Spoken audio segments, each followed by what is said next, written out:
everybody. Welcome to this edition of the Spartan Sports Report here on TV3. And Sam and I are happy to have a couple of guys with us tonight. Sam, who's next to you? Well, Coach Kerry Brown, I've been telling people he's the best coach in the state of Indiana, but glad to have him after the basketball season. Right. And, nice to get to spend some more time. We spend a lot of evenings with him throughout the winter months, so it's springtime now. Speaking of basketball, we have a basketball player with us, Noah Belt. Noah, welcome.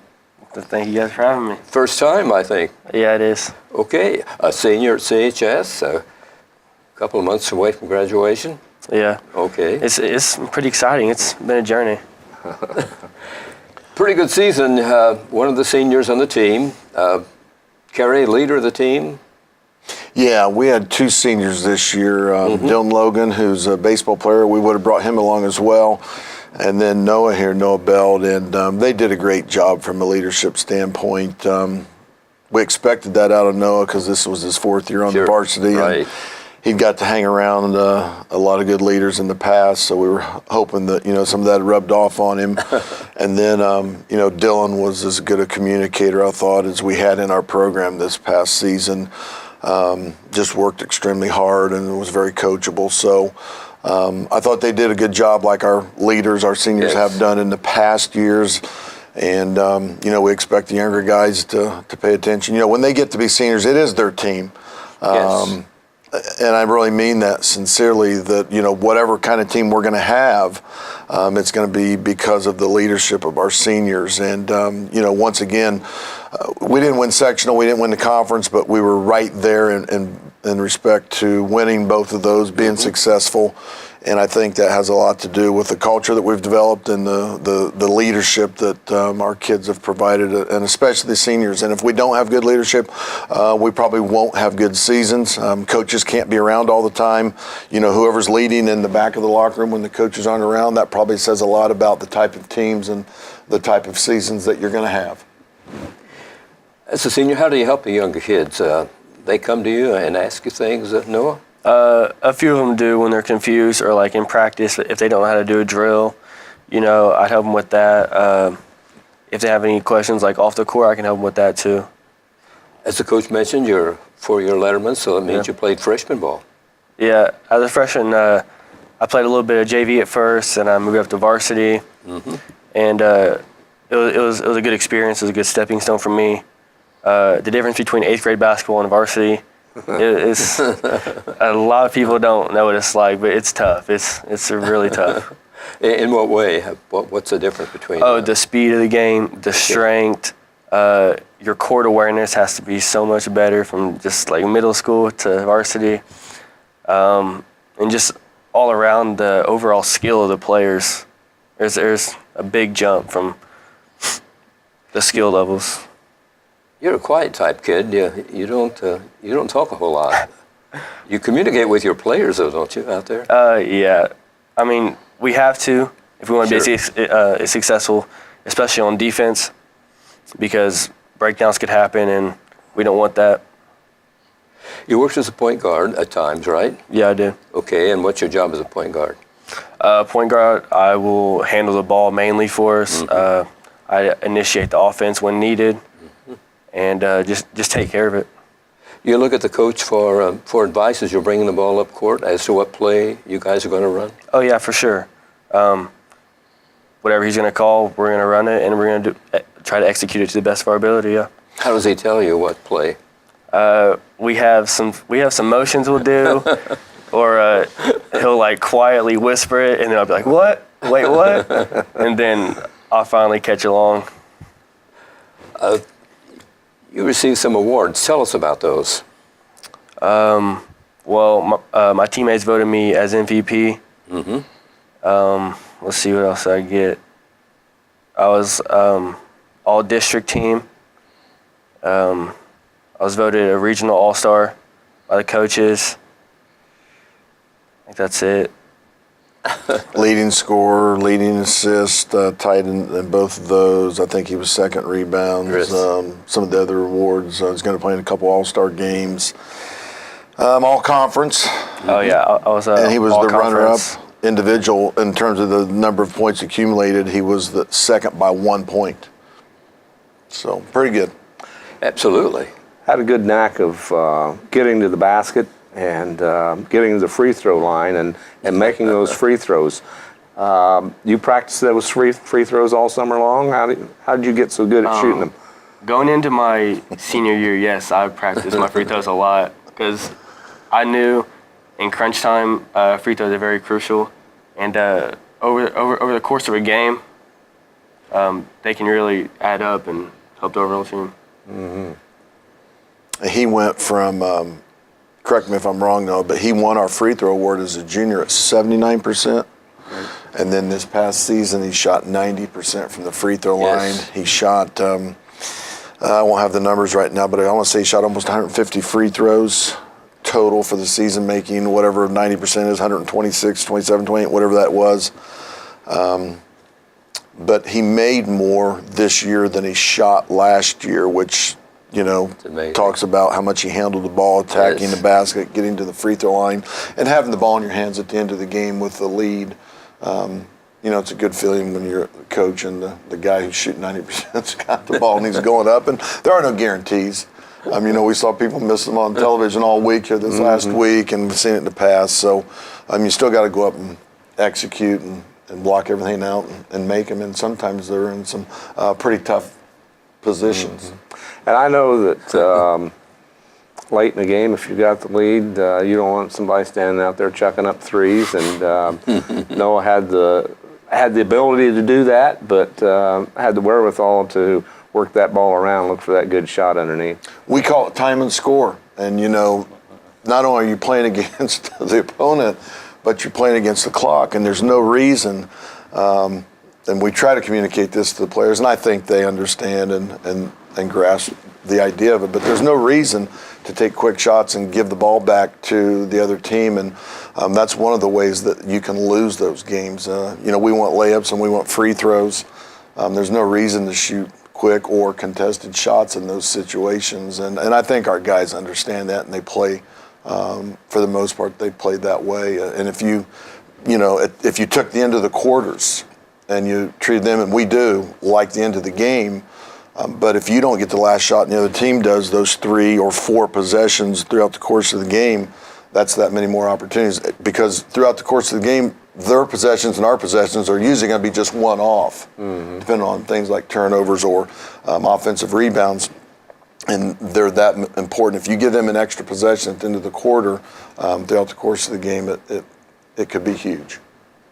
Been watching a lot of basketball on TV as we all have, and I see kids at the college level, and of course some of that comes into the coaching too. But they want to put up those threes when maybe they don't necessarily need those. So I think it's just a philosophy.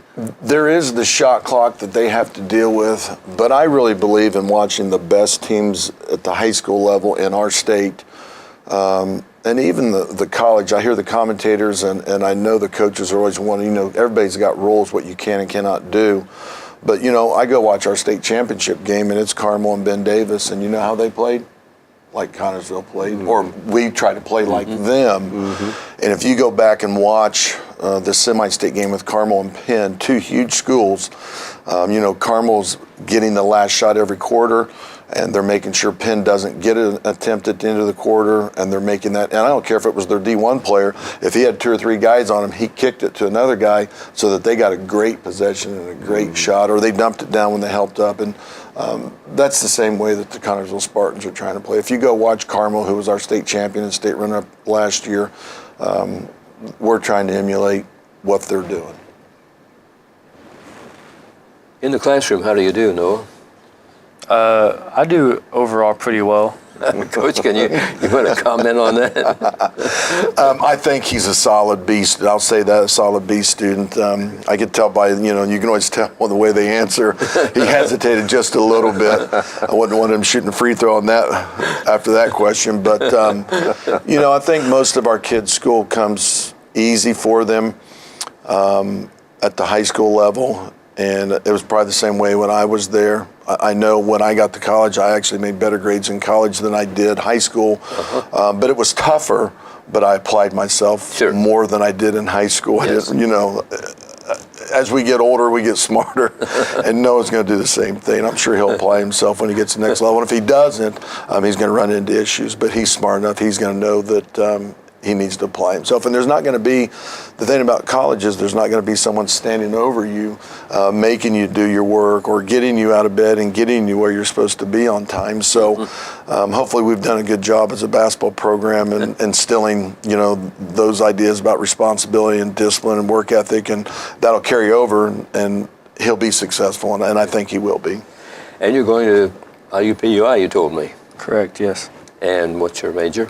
I'm going to be majoring in sports marketing and management. Coach, is that a good future? I think it's important that he goes to school for something that he wants to do. I enjoy what I do, and when I don't, I'm going to retire, get out of it. But I can't imagine doing something that you didn't love getting up and going and doing every day. And I go to work, at 6 a.m. because I like what I do, and that's teaching and coaching. When I don't anymore, I'll be ready to retire. I'll be ready to get out. But I think that's the most important thing. Some people want to go and where they're going to make the most money or whatever the case may be, but that doesn't always make you happy. I think you need to choose a vocation that you're going to be happy what you're doing every day. Is that a 4-year course? Yeah. Okay. Yes, it is. Well, best of luck. And are you going to play sports? No, I am just going to hang up the jersey. But I'm going to still be in the gym, and I'm probably going to play some rec league up there. Okay. That's pretty good teams at IUPUI. Oh, yeah. It's a Division I school, so yes. Yeah. Then they've been successful and everything. But it's close to home, so we're glad that you're going to be at least stay in the Hoosier land. Oh, for sure, yeah. Will we be seeing you at Spartan Bowl, any? A lot of the games, yes. I imagine. Less likely. About your team, how do you guys hang around after or when you're not playing basketball or practicing? You fellows stay together pretty well? Yeah, during the season and even in the off season, we'll go and play at the park, or we'll rent a gym and we'll play. We have team dinners like a couple times a year, and during the season we'll just hang out, or we'll go to each other's houses. So we all have really strong bonds with each other. You want that, Kerry, don't you? Yeah, it made me think about just the NCAA tournament. They've got family written on their warm-up as they're out there getting ready for the game. And you want it to be that kind of an atmosphere where it's one for all and all for one. I think if you have splintering, if you have selfishness, that only tears away from, how successful you can be. And that's been another trademark I feel, is that we've been very unselfish in our program. And I think that's helped us be successful to the level that we have been successful, especially over the last maybe 5 years here. Every year is a challenge. Every year is a different group. And I think that goes back to having good senior leaders and guys that try to get everybody on board. Noah mentioned the team dinners and going and playing together. We even went so far last year as to get them together after our summer workouts. We went over to a friend of mine's, and it was a pool party and a wiffle ball party, and we divided up into teams. So we try to have some fun with what we're doing as well, and we do want them to be together and hang out, and I think that will only make us better.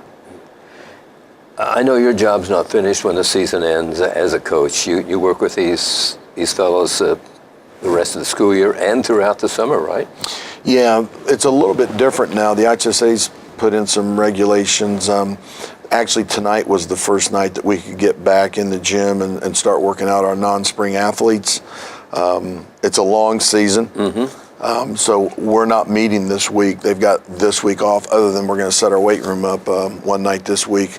But we're not doing anything basketball where it's volunteer anyway. Okay. But I mean, I've already had kids calling me wanting to get back into the gym, and I think that's a good sign. But I also realize it's such a long season, you do need to have some time off and get away. So we'll come back in next week, which will be a week after we could have got together. I think we have to shut it down May the 11th, which is different. Last year we went right up until the end of school. I think then gave them a week off of finals, and then came back in and had our normal summer. So they'll get a couple weeks off in May then, and then we'll come back in when school ends and do our normal junior team, which is we'll have stuff for our varsity, JV, freshmen. We'll have camp for our middle school kids. We'll go to some round robins and go to team camp with our middle school kids. And then we'll have an elementary camp as well. Last year we lifted in July. Sometimes we do, sometimes we don't. I just thought we were young and we needed to last year. Other times we'll give them the whole month of July off as well. Mm-hmm. So we've got inventory, we've got evaluations. There's a lot of stuff still going on even though the season ended. Sam, I think a lot of people don't understand what goes on during the off season. Well, and they say that winners are made in the off season. So, and I believe that. Yes. That both individually and with the team, that there are a lot of things that kids can do on their own and need to be doing that. I think there's 230 some days. What do we got until? I got 240 until the first game. So, if it's going to be fruitful and productive, they have that many opportunities to, if nothing else, get shots up. And, they need to be game shots, not just horse shots. But they have those opportunities that you're mentioning, how successful we're going to be in the winter is what you do in the off season. And we'll get started with that next week. But we're under a limitation. We can only meet twice a week with the basketball. So they've got to do some stuff on their own in terms of shooting, ball handling. We have guys playing AAU. We have guys that have already started working out on their own, physically developing their bodies. Somebody was driving out on one of the roads and told me they saw JB running. So, as a coach, that makes you feel good when people are telling you your kids are out running in the country, they're going to HealthWorks, wherever, and then guys are calling you already wanting to get into the gym. That's great. It shows they want it. They want it and they're ready. Yeah. So I think that bodes well for the future for the Spartans. And I know that there'll be only 2 guys graduating. There's going to be a lot of competition for those spots. Yeah, JV was good again, had a really good season. We only lose 2, so I think there will be a lot of competition. I think that'll make us as a team and those guys individually push them and keep them sharp. I know talked about Jonah at the awards banquet we had right before break, and he wasn't having a good year, and he got his chance. We had a couple guys that missed one weekend, and that was the chance, and he never gave that starting spot up. Then again, in the rest of the season, he finished starting the rest of the season, and coincidentally, he started playing better, by the way, and that had something to do with it as well. But at the banquet, I told him, it reminded me of the Wally Pipp story where, the star Wally wanted the day off. He was not a slouch player, but it just so happens he never got his job back. And that was Babe Ruth, right? No, that would have been Lou Gehrig. Lou Gehrig, yeah, okay. Who went on then and set records for consecutive games played. Okay. So Wally never got his job back. Yeah. So, you miss a day, you miss a lot. Yeah, and he, like I said, he was not a bad player. He was considered one of the tremendous power hitters of that baseball era, the dead ball era. Right. No, I know you give the fans a lot of credit for Spartan success. Tell us about the crowds that follow you guys on the road and, of course, show up at Spartan Bowl. Each year that I've played, we have had great crowd support. Mm-hmm. I think our guys feed off of it a lot, especially in the Spartan Bowl. The energy in there is amazing. And even when we go on the road, our crowds even outnumber the opposing crowds. That's right. So it's a good feeling when you're a player and you look up in the stands and you see more fans than the other crowd. Coach, I know you appreciate the fan support.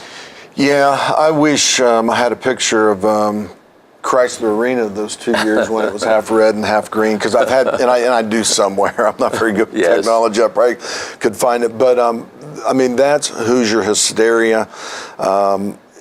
I'd be a rich man if I had $1 for every time somebody talked to me about the crowds at those games. Mm-hmm. We draw great crowds here. We normally outdraw when we go on the road. I think athletic directors at the opposing schools are glad when Connersville comes because they know we're going to bring a crowd, and that's going to generate more revenue for them.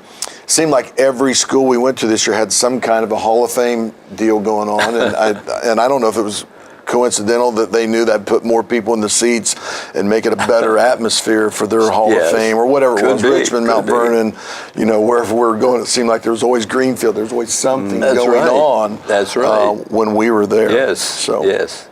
Well, it was great to see the following, and I know, as Noah said, the kids appreciate it, and they do feed off of that. I mean, it's the crowd helps you. I would think that the IHSAA would like it when we advance in the tournament because I'm sure. Had we made it the championship game at Tiernan Center, I know we'd have filled that place, and then the couple years that we went to Southport for the regional, I mean, we had people standing in line for an hour before the game started, waiting to get in, and really showed what our community is all about, I think. I went back over to the championship game, and the crowd wasn't near, it just wasn't very good, but you had Mount Vernon and New Palestine traveling from Hancock County to come over to Wayne County to play, and the crowd wasn't very good. Disappointing compared to the crowds that we're normally used to, playing in front of. But overall, it was a good year. We go 6-1 in the conference. There's been some years when that was good enough to win or tie for the conference championship. And then, going into the sectional, I thought we were right there with anyone and everyone in terms of opportunities to win the thing. We did not play well, didn't get off to a good start against New Palestine, came all the way back to get it from 30 to 10 at halftime, and they may have scored the first basket of the second half. We get it down to 5 with 4.5 minutes to go. Yes. And, I still thought at that point in time we were going to win the game. And they come down, hit a 3 to put it up to 8, and then we just couldn't get over that hump. But, we were right there, and the New Pal goes on in the regional, beats Avon in the morning game, gets beat by Ben Davis by 6 or 8 points in the championship game, and then Ben Davis goes on and plays in the state finals. Right. So the reason I say those things is because I think we've done some really good things. Our kids and our players, we seem to be right on the cusp. We're really close to breaking through and getting, and I think I remember telling Grady at the beginning of the year that our goal was to win the regional, not just to win the sectional now, but I think we want to, and I hope our players have the same mindset, but, we want to get out of the regional now. We know what it's like to play in the championship game, and obviously you can't win the regional if you don't win the sectional, but I think that's where our program's evolved to. I believe you're right. No reason not to. Just got to work hard. Might check sports this week at CHS. Monday, the softball team meets Newcastle at Spartan Field, and the baseball team is playing at Batesville. On Tuesday, the softball team will be at East Central, and girls tennis is at Greensburg. On Thursday, girls tennis home with Batesville. Baseball is home with Batesville also. That's the first home game for the baseball Spartans. On Friday, the girls tennis will be at Shenandoah. On Saturday, the boys golf team opens its season at the Yorktown Invitational. A softball doubleheader at Union County. And the middle school this week. Tuesday, softball team's home opener meeting Sunman Dearborn. Next Monday is the beginning of the seasons for the golf team meeting Greensburg at Connorsville. Track and field goes to Centerville, and the baseball team will be home to Knightstown all next Monday. So a lot of sports going on, Coach, around Connorsville. Just back from spring break, and we're getting into it hot and heavy here with the spring sports. Yes. Baseball, tennis, the track and field stuff. So a lot going on. Hopefully the weather will cooperate for Mr. Duncan and the spring sport coaches and athletes. This season we've been talking about realignment coming up, IHSAA, and it's a possibility the Spartans may go from 4A to 3A. What's your thoughts on that? It doesn't matter what my thoughts are. We'll do whatever they tell me. Sure. And that's the way it was. I was a proponent and in favor of the old 1-class system, and you see we're not in that anymore. Now we're in 4 classes. So sure. I guess I would say that we'll go play wherever they put us at, and if they leave us in 4A, we'll do our best, and if they put us in 3A, we'll do our best there. The thing I would want to caution, our players for sure, is that, if we do go to 3A, we're probably looking to go to Newcastle, who beat us this year, or Greensburg. Yes. who beat us right. this That would year. Be tough either The good way. thing about going to 3A is maybe we would get to host the sectional again at Spartan Bowl. So, Yes. there's pluses, minuses. And if we stay in 4A, we've proven that we can compete with the group of schools. We've proven that we can compete at the highest level because, the teams coming out of our regional have been to the state championship game the last 3 to 4 years. So, we'll work with whatever system they put us in. I know that information should come out, I think, within the next week or 10 days as far as if you're 4A, 3A. Yes. And then at the end of April, it's my understanding they'll have the sectional alignment. So what group of schools we're in the sectional with. We could, we could easily go south or we could easily go north. And, Yep. with either one, it's got to be kind of difficult. Some schools that are solidly in one class or the other, they know that they're going to have that every time that realignment comes around. We've been to 4A, we've been to 3A, and back to 4A.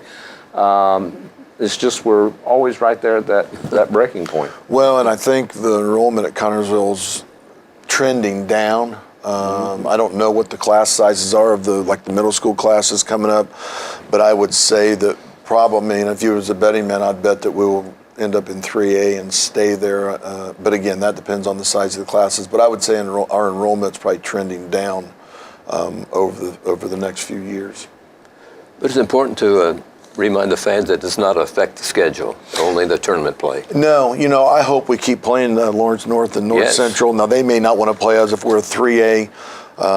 But, if we're a competitive team, they're going to want to keep playing us. Absolutely. And if they enjoy coming to the bowl, which I know their kids did last year, but no, it's not going to affect our schedule. Unless someone just doesn't want to play us any longer, we'll continue trying to provide a strong regular season schedule for our kids to get them ready for the tournament. That's important, isn't it, Noah, to play tough teams during the season? Yeah, it just gets us ready for the tournament, which is our overall goal, is to advance in that. We played against a lot of athletes this year, more than we have in the past, so it was mainly preparing us for the tournament. I would think, Coach, with the fan support on the road games, those teams are going to play Connersville. Well, as we mentioned that before, I think Yes. the athletic directors like to see us coming. The disappointing thing is that the Indianapolis schools, if you ever go to scout games or go watch games, they just don't draw. They don't travel very well either. But the level of ball that they play is very good. Yes. But they just don't have the fan Yes. support and following that we do out here. So it's unfortunate. Yes, it is. I'm sure the player, as we pointed out, they appreciate the fan support. Well, but if you don't play in front of crowds, you don't know what you're missing. I mean, the kids from, I don't remember if it was Lawrence North and North Central, but they're in the tunnel this year, and they've got their manager with their phone out videotaping, the pregame and as they're going to the floor. And we don't do that in the tunnel because we're used to it, But they come in here and they've got their manager taping them as they're going through the tunnel out onto the floor. It was neat. It was good to see that. No, I got to ask you what the feeling is when you guys come onto the floor at Spartan Bowl with that Spartan scarf in front of your jersey. What goes through your mind and the crowd and everything? It's amazing. There's no better pregame in a state, in my opinion, and it was just a blessing to play in front of all of our great fans. As you pointed out, the culture here, Coach, and as these guys come onto the floor, they expect to win. They don't hope to win, don't you know? I mean, you have that feeling that, hey, we're going to win. Yeah, we never go into any game thinking we're going to lose. Sure. Because as competitors, which we all were, we hate losing. So each game we just prepare and we go out there and we try to do our best. No, congratulations on your career at CHS and the best of luck at IUPUI. Thank you. And Coach, I know you hope you have a lot of Noah belts in the future on your teams. He did a great job. I said this at our banquet. He put the team on his back a number of times throughout the year. Competitor, 4-year letterman. We'll miss him. Thanks a lot for joining us tonight. Sam and I really appreciate it. With that, we do. Thanks, everybody, for watching this edition of Spartan Sports Report here on TV3. Good night.